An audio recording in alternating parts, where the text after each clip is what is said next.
So season 4 of My Hero Academia is coming, but not soon enough because 2 weeks is a lot of time for me. So instead of just waiting like a regular person, I've decided to make some spin-offs that I would binge watch in the meantime if they existed, even though they don't. But I'm gonna make this video anyway. Y'all could just like make a Vigilantes and we didn't have to make this whole video though. Like just make a Vigilantes adaptation, please. It would make everyone happy, especially me. But anyway, we're still gonna do the video. Okay, we can actually start now. First off, twig meets berries.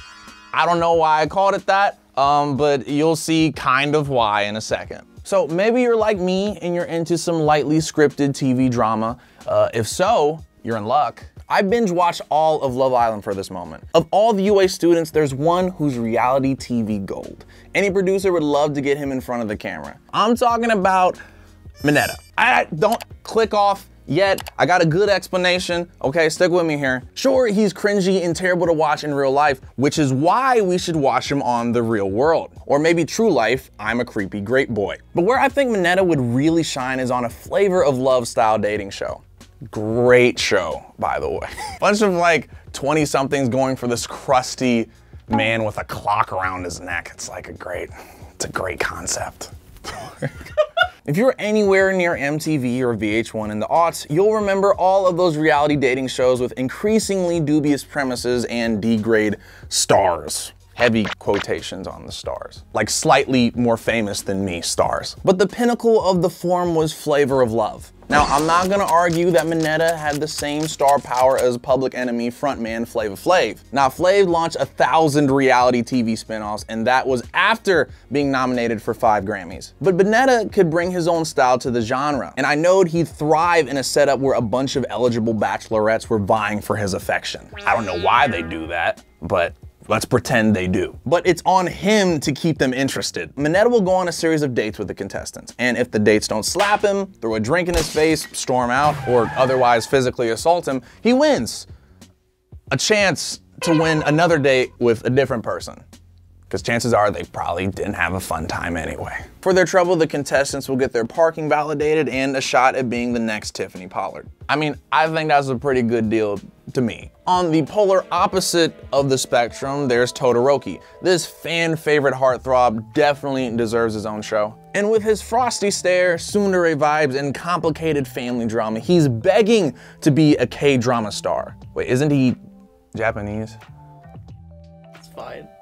K-drama. But he's Japanese, you know, we're gonna roll with it. I could definitely see Todoroki in some sort of overwrought period drama. And being honest, that's partially because I think he'd look cool in a hanbok. But I think Todoroki would reach the true heights of popularity in a classic romantic comedy that we'll call Blazing Cold Heart. Now, the only question is, who's Todoroki's love interest? Is it his fellow classmates who emerges from the shadows to steal his heart? Does he indulge in an upstairs-downstairs romance with one of his family servants? They have servants, right? They seem like they'd have servants. Or if we're talking ships, is there some type of forbidden love between Todoroki and Deku? Stop it! Stop it! It's just one ship. I'm sorry, it's not your ship. Not everybody's ships can be satisfied. Y'all wild. Oh my gosh. Stop it! The possibilities are literally endless, and no matter who pairs up with the bifurcated babe, they can expect plenty of hot and cold romantic overtures and sizzling romantic tension. Plus, is there any bigger f you to your dad than to stop heroing to be a soap star in a whole different country, no less? I don't think so. But if you want something more manly, then you're out of luck, because is there anything more manly than sharing your feelings in an open and honest way? Can I get an aw? Like, can the editor put like an aw? Like, aw, right there. Aww. There you go. But if you want something with more punching, well, this show's for you. Kirishima and Tetu Tetu have one of the most endearing bromances of all time. They both love to get hard. Who did this? Who did this? I could totally craft a K-drama for them, but I think they'd be more into an extreme sports show. Something like American Ninja Warrior. Kirishima and Tetu Tetu can use their quirks to create an obstacle course full of jutting spikes, shards of metal, and arm wrestling. Neither one could really be trusted to memorize lines or even be a good host, so this show would be perfect for them. Others can compete while the hard boys You can't call them that. While the firm boys comment. That's worse. While the firm boys commentate. Kind of like Guts. Y'all remember Guts? Okay, good, because now I'm gonna steal something straight out of Guts. The Agricrag. At the end of the show, the strongest heroes have to scale the Agricrag, which I'll remake as the legally distinct Belligerock. The firm boys can use their powers to create especially difficult obstacles on the Belligerock. Whoever reaches the top must face one final test. A double arm wrestling showdown with those hard bros. I'd watch it. And what is the name of this fantastic show? The Hardest Warrior. Hey, at least it sounds cooler than Holy Moly. And of course, it would be broadcast on Spike TV. The script now says that I should dab, but I'm gonna decline on that. So most of these spin-offs have been garbage TV. And don't get me wrong, that's my favorite kind of TV, but I want to make a show that can make the world a better place. And who better to star in a wholesome show like that than Frobby? That's girl. Close. If you've watched more than one of our videos, you know that everyone here at GetintheRobot stands Frobby. It makes sense. She's adorable, she's a good swimmer, she can apparently vomit up her stomach. All traits I look for in a compatible partner, which I'm sure comes in handy for something. Anyway, Frobby would make a great ambassador for the environment. I'm thinking she's the next generation Steve Irwin or Jacques Cousteau. She could cruise around the rivers, lakes, and oceans of the world, educating people about climate change, pollution, and endangered species. And if you happen to watch our video about giving My Hero Academia characters stands, then you know we already made Frobby a submarine. She could use the Frobby sub to cruise around the depths in search of endangered species and stuff. And maybe hunt down a few poachers with water-based quirks, like the ones that surrounded Frobby, Mineta, and Deku in the shipwreck zone. It would be great, and it'd be called Frobby and Friends. Frobby would be like a more badass Mr. Rogers, who can vomit up her stomach. And I'm down for that. But maybe you want something a little more hard-boiled. Well, there's only one person for the job.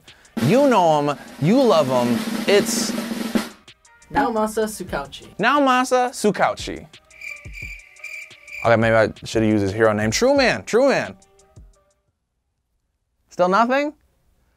Yeah, that's fair. This normal dude was only in like one episode. You might be wondering why I picked him for a spinoff, but hear me out, this show would be really f***ed up. Partially because in a world full of rock-shaped people, that big-nosed dude and a talking rat, now Massa Zukowski just looks normal. Is it a pro to look normal or a con? Because I feel like some of those quirk-using freaks are pretty cute. For this detective though, being normal is probably one of his greatest assets. It allows him to blend into a crowd and disguises the fact that he's got a quirk. And that quirk is what takes the show to a much darker, more twisted place. This guy's quirk is human lie detector. And though we haven't seen him use it in the show, I can only assume that it makes him a human lie detector. You see where I'm going with this? This guy's cursed with the ability to tell whenever someone's lying to him.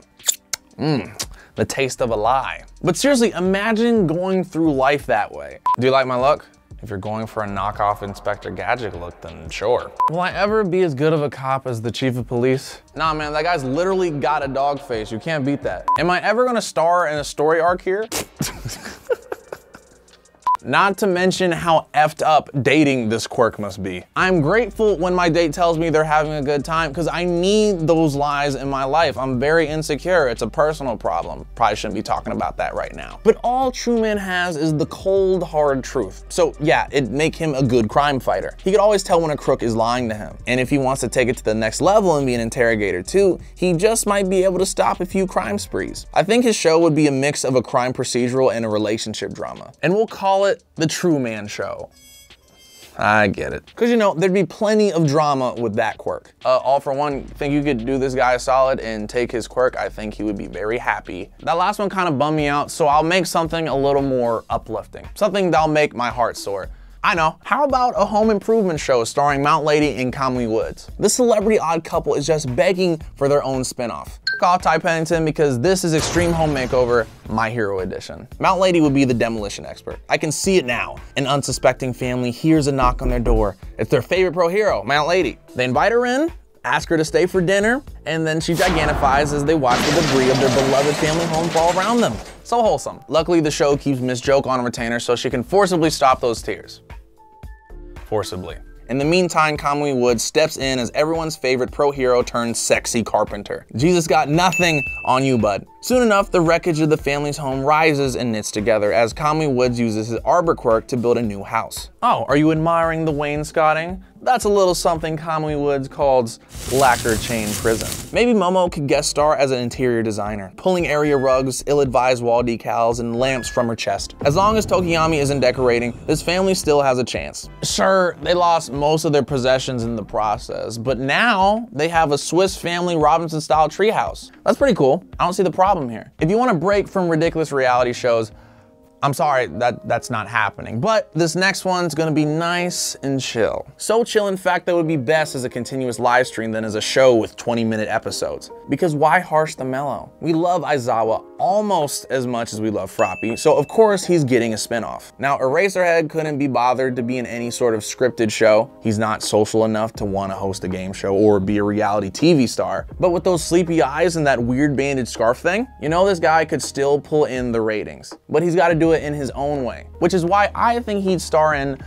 a Kotatsu livestream. And if that sounds like gibberish to you, you are not alone. Let me start from the beginning. You see, in Japan, they have the greatest invention that mankind has ever made, the kotatsu. It's basically a table with a heater underneath and a big comfy blanket around the outside. So if you sit with your legs under the blanket, it's extra warm and cozy. This past winter, everyone at GetintheRobot was obsessed with this cats under a kotatsu live stream. It basically proved that cats can sit in a warm place without moving for literally an entire workday. How do I get hired to do that job? But that's why it's a perfect gig for Aizawa. All he has to do is sit there and nap. He doesn't even have to leave his sleeping bag. Sounds like the perfect gig to me. I mean, I know I'd tune in. Maybe he could just have some special guests under the kotatsu. Miss Joke, Present Mike, both of them. He's really got to spread the good word about kotatsus far and wide. He's doing the Lord's work. So after this list of depraved dating shows, soul-crushing dramas, and a kotatsu live stream, you're probably thinking, Kurt, what about the children? Don't worry, okay? I got you. I grew up watching the high-flying and hilarious low-budget antics of the Power Rangers, and I think the kids of My Hero deserve their own tokusatsu heroes. Luckily, there's already a hero team that wears matching themed outfits, the Wild Wild Pussycats. Killer Kitty Force stars the kawaii pro heroes and follows them as they take down baddies. Because it's a TV show, I think it also has elements like a giant Maneki Neko Mecha that the Pussycats pilot together, and maybe they're also pop stars by night. Just let me live my Gurren Lagann / Josie and the Pussycats fantasy. You know this show would be dope. And it'd totally be one of those shows that you tell your friends you stopped watching because you're too old for it. But you'd secretly turn on like the second you got home from school. Because fighting hero cats and matching costumes are cool, right? Right? If I had it my way, I just put a camera in the dorm room, not them doing any superhero stuff, just them chilling. Not in a weird way, but like in a Big Brother way. Now I'm saying that, I know it sounds weird, but pretend it's not. But sadly, I can't have things my way. I just have to be here and make fake hypothetical spinoffs. Since they won't just make Vigilantes, I don't see the problem. It's a great, great concept. But let me know in the comments what spinoffs y'all would like to see. And while you're down there, think about subscribing. I'm Kurt, this is GetintheRobot, made in NYC, because we can't move to Japan.